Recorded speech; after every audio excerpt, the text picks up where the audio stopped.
मुंबई महापालिका निवडणुकीचे बिगुल लवकरच वाजणार आहे।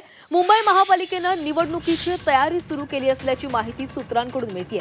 सुप्रीम कोर्टात निकाल प्रलंबित असतानाच पालिकेकडून तयारी सुरू करण्यात आलेली आहे। 6 मे रोजी अधिकाऱ्यांना रुजू होण्याचे आदेशही देण्यात आलेत। सरकारी कार्यालयातील कर्मचाऱ्यांना केंद्रस्तरीय अधिकारी पदावर रुजू होण्याचे आदेशही देण्यात आलेत।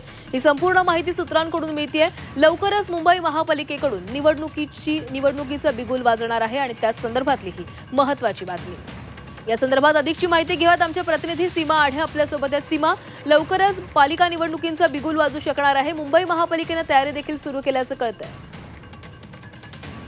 नक्कीच प्राची, आपण जर बघितलं तर 6 मे रोजी सर्वोच्च न्यायालयामध्ये पालिका निवडणुकी संदर्भात जी याचिका प्रलंबित आहे त्यावरती अजूनही निकाल जो आहे तो लागलेला नाही आणि 6 मे रोजी ही सुनावणी जी आहे ती पार पडणार आहे आणि या सुनावणीकडे सर्वांचं लक्ष लागलेलं असताना दुसरीकडे मुंबई महानगरपालिकेने निवडणुकीच्या तयारीला आता सुरुवात केलेली आहे आणि त्या अनुषंगाने आता अधिकाऱ्यांवरती जबाबदारी सुद्धा द्यायला सुरुवात केलेली आहे।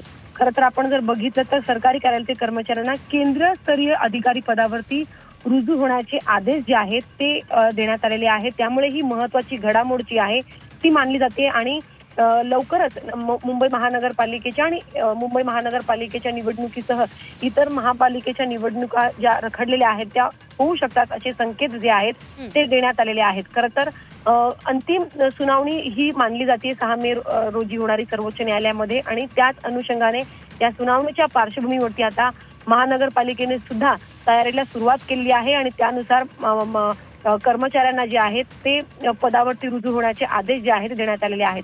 त्यामुळे आता बघणं महत्त्वाचं असणार आहे की नक्कीच 6 मे रोजी सर्वोच्च न्यायालयामध्ये निकाल काय लागतो आणि त्यानंतर कशा पद्धतीने पुढील घडामोडी घडतात। नक्कीच धन्यवाद सीमा, तुम्ही दिलेल्या सविस्तर माहितीसाठी।